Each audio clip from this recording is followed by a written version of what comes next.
Welcome to today's webinar. You posted it, now what? Creating a life cycle for social media content. We're excited to welcome so many folks to our webinar today and look forward to sharing more about managing the full life cycle of social media content.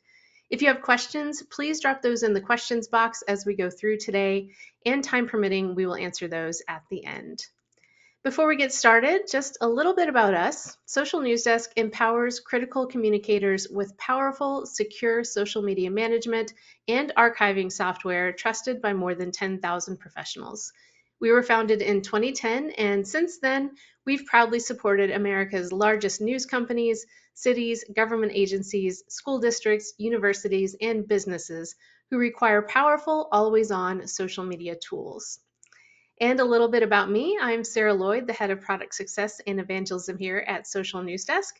I'm based in San Antonio, Texas, and I've been with the team for 11 years. And prior to joining Social News Desk, I managed social media and worked in several newsrooms and was actually an S&D customer before I joined the team. So feel free to connect with me on LinkedIn. The address is right there on the screen. And I am pleased today to welcome Angela Schutzman, sales manager here at Social News Desk. Angela, please go ahead and introduce yourself. Hi, y'all. As Sarah mentioned, I'm Angela, and I'm based out of the Atlanta area. I have been with Social News Desk for 2.5 years, and we are excited to talk with y'all today about creating a life cycle for social media management. At a high level, the 5 key stages in a healthy social media content life cycle. Think of this as a way to build consistency, compliance, and accountability into your communications. The first stage is planning and drafting. This covers things like brainstorming ideas, building out your content calendars, and adding metadata to your planned content.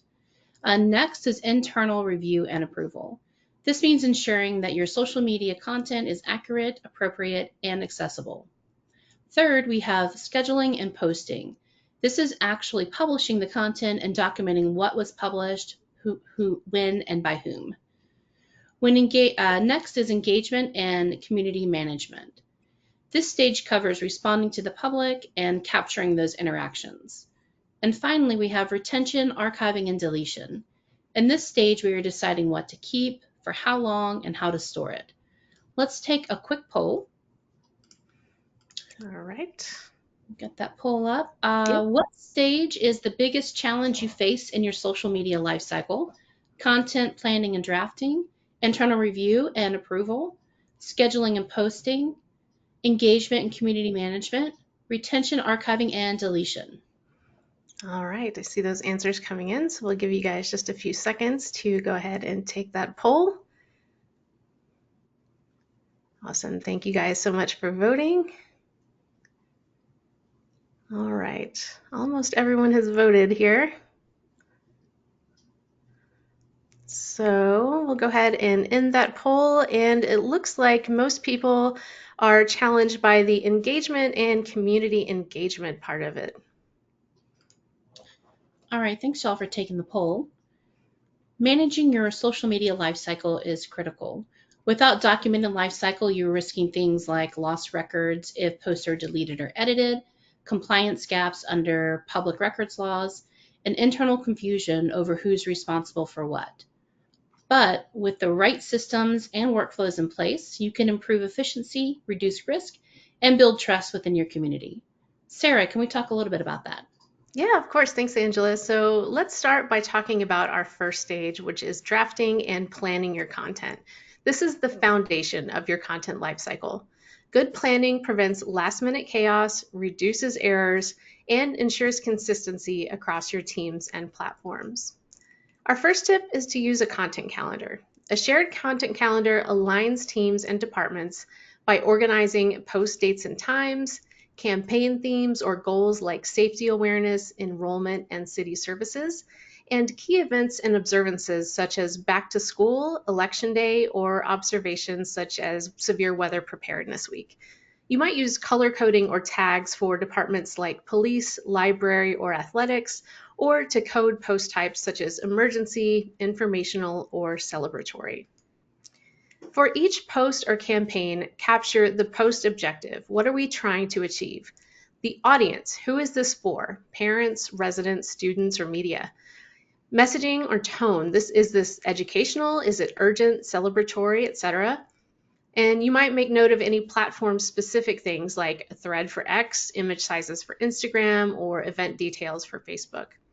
Also, you may want to assign a priority level. This is especially useful when you're juggling a mix of evergreen, timely, and emergency content.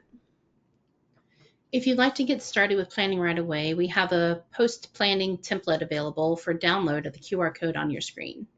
Yeah, that's right, Angela. And we'll have that code at the end of the webinar today, and we'll be sending it out in an email afterwards as well. So if you don't have time to grab a screenshot or grab that QR code right now, we'll have it back up here in a few minutes. So craft your post with the following in mind. You want clarity first. Simple language wins, especially in crisis or instructional messaging. Think about accessibility. Use alt text, proper capitalization, and avoid text and images alone. Think about engagement prompts. Ask questions, use calls to action, or invite comments when appropriate. An example CTA might be something like, sign up for emergency text alerts at this link, or tell us your favorite part of this event. And one message doesn't always fit all. Plan how the same content might be adapted for Facebook, such as a long form post and a photo album. For Instagram, maybe an eye-catching visual and a short caption. For X, a concise text post or a thread. And on Nextdoor, maybe using a hyper-local voice and sometimes being a little less formal. And then on YouTube, of course, you'll want a video with a detailed description and maybe a transcript. So now that you've got your content into that initial draft stage, Angela, how do you proceed? That's a great question, Sarah. Let's jump into stage 2, internal review and approval. We'll talk about how you can create a review and approval process that sets your content up for success. But first, let's take a quick poll. Does your team have a review and approval process in place? All right. I see those votes are coming in. Coming in real quick. Yeah, like a drum roll. All right, looks like just about everyone has voted. So we'll go ahead and end that poll there. And it looks like we've got about a 60-40 split on that review and approval process in favor of yes. So that's good news. So we'll go ahead and talk a little bit about that review and approval process. But yeah, thank you guys so much for taking that poll. Yeah, thanks, y'all. Different types of posts may require different levels of approval. For example, routine posts like community events and congratulations may only need 1 or 2 reviewers. Posts like policy or emergency messages likely require senior level or legal review. In an emergency, it's important to have some messages pre-cleared in order to keep your response fast. We'll talk a little bit about that here in a moment. If you have accessibility content, it may require an ADA compliance check. Create a tier of review based on content type or department. This keeps the process agile without sacrificing quality. Next, your organization should clearly define who reviews content and what they're responsible for. Content owners should confirm the accuracy and relevance of your content. Leadership is there to ensure that your content is aligned with your organizational voice and goals.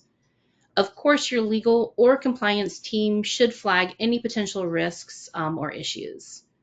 Accessibility reviewers ensure that your social media content meets the standards such as including alt text, clear language, and captioning. Finally, your communications lead gives the final sign-off before publishing your content. And Angela, we should also mention that in small teams, one person may wear many hats and perform several of these roles, but the steps really should still be distinct parts of the review process. Yeah, that's a great call out, Sarah. It's also hard to track ad hoc approvals via email or chat. We suggest using a more structured workflow. You might consider using a Google Doc with track changes. Some teams like to use shared spreadsheets with status columns, or even project management tools like Asana or ClickUp. You can also use social media management platforms such as Social News Desk with built-in approval workflows. This way, there's a clear chain of command to ensure all of your content gets the final stamp of approval. And of course, not every post will have time for a multi-layered review, especially during emergencies. It's important to plan ahead by drafting and pre-approving evergreen templates for emergencies. You should also establish a chain of command in advance when you need an emergency sign off during an emergency. Empower a trusted communicator to post on behalf of leadership if needed. Also, keep in mind that pre-written, pre-approved content can be a lifesaver during fast-moving events. So, Sarah, now that we have our content approved, what's next? Yeah, next up is stage 3, which is scheduling and publishing. So let's talk about some time-saving strategies to ensure smooth sailing when it comes to actually publishing your content. Rather than publishing natively on each platform, which can be really time consuming, you can use a social media management tool to maintain control and oversight, schedule content in advance to save time, view your content calendar at a glance, and document exactly what was posted and when. Tools like SND allow multi account visibility, approval history, and version tracking, all essential for transparency and public records compliance. Make sure your publishing workflow tracks things like the post time and date, the publishing user, just who posted it, platform and account, and of course, the final post content such as text, links, media, and any tags. This is critical in case the post is deleted or edited later and you need to produce records in a FOIA or public records request, or if you're auditing past outreach efforts or crisis communications for future learnings. Government and school districts often operate many accounts, and you can avoid missteps by syncing your content calendar across teams such as police, city hall, or public works, creating a daily or weekly publishing brief for coordination, and using scheduled placeholders for key events or announcements. Centralized scheduling in a single tool helps to reduce duplicate efforts, conflicting messages, and communication gaps. Make sure you have a plan to pause or reschedule posts during emergencies, breaking news, community tragedies, or system outages. That's a great point. For example, a cheerful, happy first day at school might need to be paused if there's a severe weather or a major safety issue going on that morning. Yeah, that's a great point. So, we also recommend that you build a quick checklist that reviewers can run through, such as: is the information accurate and up to date? Does it meet tone and branding guidelines? Is it accessible with alt text and clear language? Are all of the links and handles correct? And is it safe to publish now? Is there no sensitive or embargoed info? This reduces the back and forth and keeps reviews efficient. So now that that post is finally published, what comes next, Angela? Yeah, up next is engagement and community management. This stage is critical for closing the feedback loop on your audience, learning what's important to them, and even flagging potential issues that come up in comments or DMs. Engagement isn't just about counting likes, it's about responding to questions and concerns, clarifying misinformation, capturing meaningful dialogue, and flagging problematic behavior or escalation risks. Set up a monitoring schedule or rotation so someone is responsible for keeping an eye on comments and inboxes, especially during emergencies or high traffic campaigns. Make sure that your audience knows what's acceptable. Post or link to a social media commenting policy that outlines what type of comments will be hidden or removed, how your team responds to questions or DMs, and whether accounts are monitored after hours, including important guidance for threats or harassment in your social media policy. This sets expectations and gives your team a consistent framework for moderation decisions. You don't need to answer every comment, but you should have a response plan. Prioritize questions from residents, parents, stakeholders that require clarification. Acknowledge positive feedback, and when appropriate, thank users publicly. Be ready for templated responses for FAQs. For example, thank you for reaching out. Let's call our office at this number for help. Yeah, and keep in mind that tone matters as well. Even when you're dealing with criticism, it's important to keep those responses neutral, professional, and empathetic. Yeah, thanks, Sarah. That's a great call out. It's also important to remember that every public interaction related to your post could be a record. That includes things like comments, replies, messages sent through DMs or inboxes, and edited and deleted replies from the public. Your content lifecycle should include a plan to archive these interactions alongside the post itself. Archiving solutions like SND Archive can help capture the full context without relying on screenshots or manual logging. Also, engagement can be a signal for misinformation spreading, community sentiment, crisis escalation, or need to update or follow up on your post. Create a process for your team to escalate flagged comments or DMs internally. For urgent threats, notify law enforcement or security. Any service requests should be routed to the correct department. And for comments containing misinformation, consider a post or comment to give the correct information. Document how issues were addressed and by whom. It's essential for transparency and accuracy. Over time, you can record which posts generate the most community engagement, common concerns, or related questions, or repeated questions, and frequent flyers in the comments. This data will help you refine future messaging, justify team resources, and show your impact. Sarah, after you've tracked your engagement and responded to your audience needed, what comes next in our life cycle? Yeah, finally, our last stage is archiving and retention.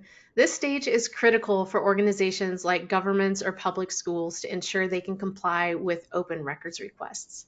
So let's take our final poll of the day here. How is your organization currently archiving social media records? Are you using an automated archival tool, manually with screenshots, manually with a spreadsheet, or we don't archive our content? All right, see those votes coming in. So we'll give you guys a few seconds to keep taking that poll. Thank you for everyone who's already taken it.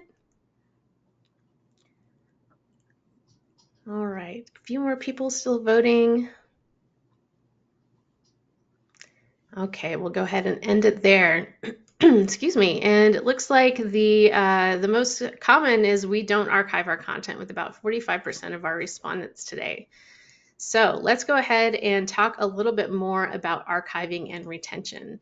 In government and public K-12 communications, all social media posts qualify as official records, including emergency alerts, policy announcements, meeting notices or agenda links, hiring updates, responses to public questions, really any interaction that communicates with or on behalf of an agency.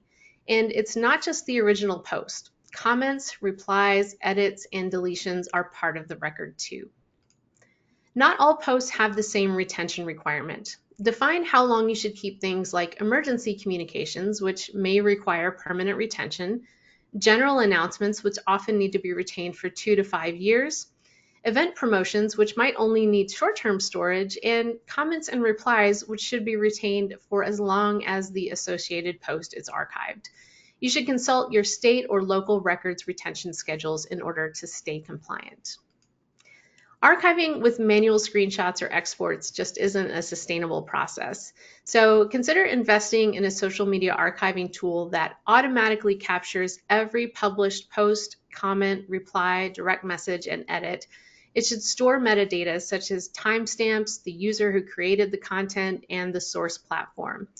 It should also allow you to search, filter, and export records by keyword, account, or date, and of course, prove the integrity of the record. It should be unaltered and timestamped.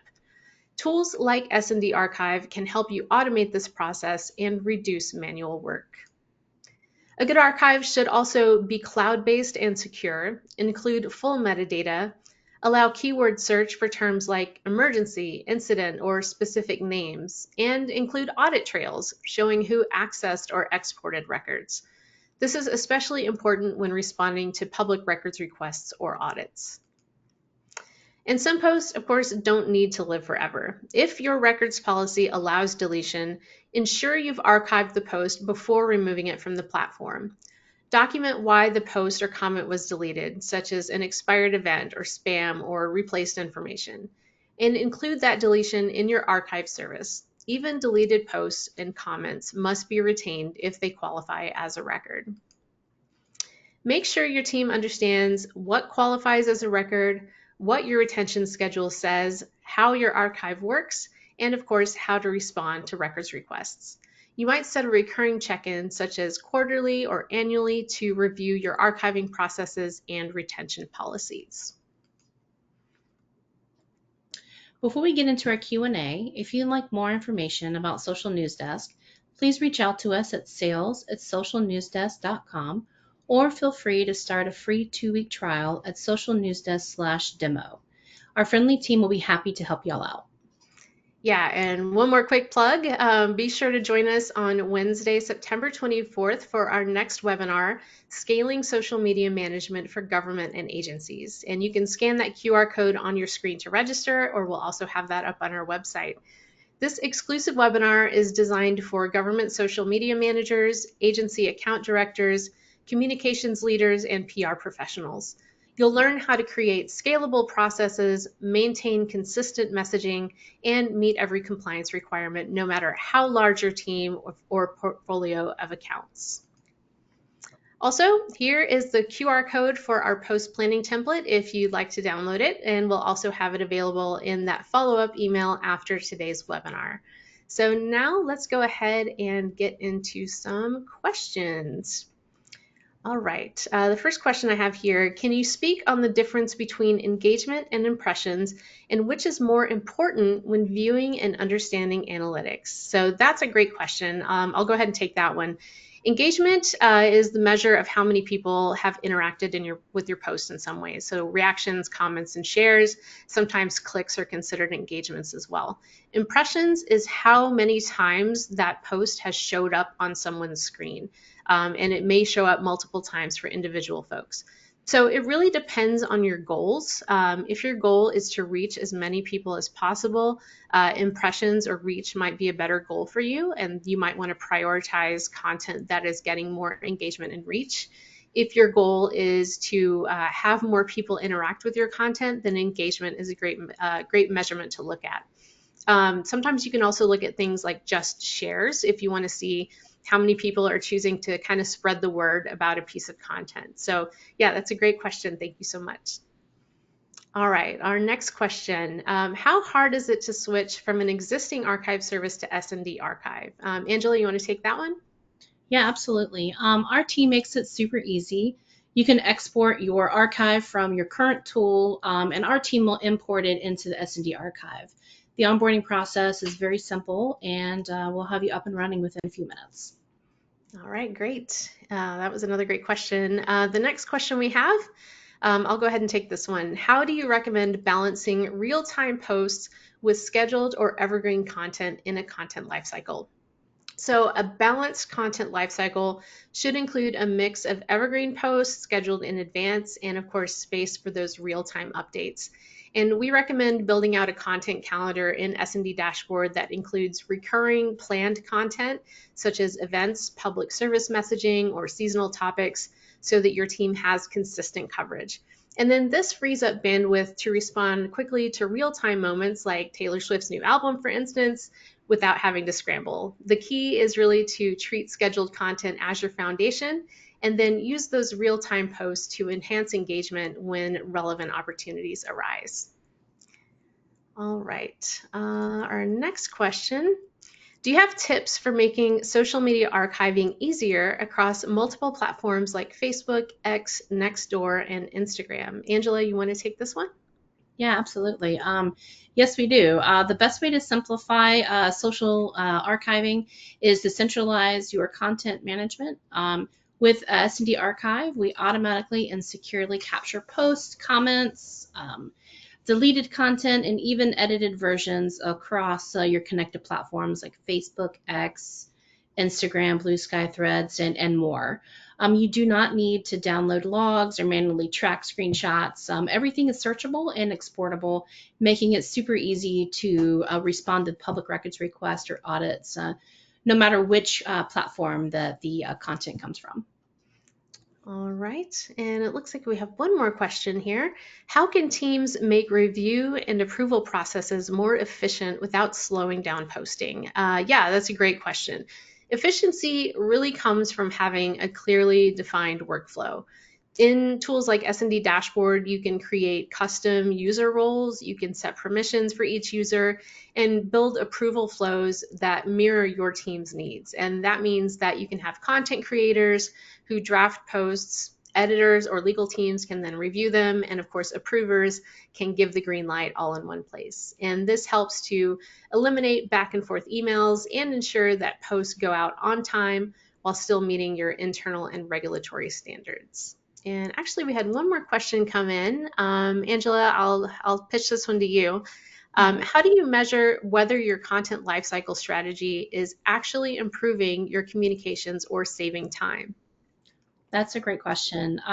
You start by identifying your benchmarks, whether it's faster response time, increased engagement, reduced compliance risk, or fewer missed posts. Using S&D Dashboard, you can track publishing activity, content reach, and team performance all in one place.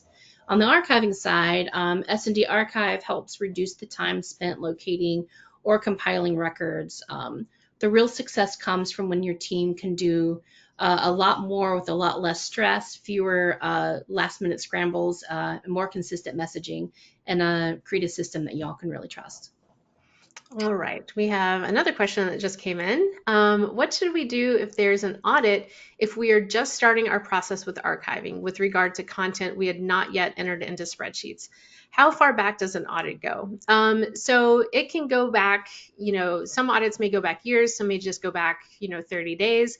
It really depends on the type of audit it is, if it's a legal audit or if it's just an internal audit for your own processes. S&D Archive will actually backfill quite a bit of content. So if you're using a tool, usually it can actually go back in time and archive quite a bit of that content for you. If you're using a spreadsheet, obviously that's going to be a more manual process. So it's just going to depend on how much content that you've been able to enter. Yeah, that's the thing about an audit is if it goes back several years and you haven't been archiving all of your content, it makes it much more difficult to go to each platform, retrieve screenshots, retrieve that content, and then you don't have it, time stamped when it came in and when that record was created. So we always recommend using some kind of archiving tool just to automate that process, backfill some of your content as well, and that's just going to make it so much more easy to face an audit if you guys have one come up. All right, I think that is all of our questions. So thank you so much. We'll end it there. And again, if you'd like to learn more about Social News Desk and SND Archive, you can get in touch with us at sales@socialnewsdesk.com or visit socialnewsdesk.com/demo to get a free 2-week trial. And thank you all so much for your time and attention today. Thank you, Angela, for being here, Yeah, and thanks. hope you all have a great day. All right. Bye, y'all.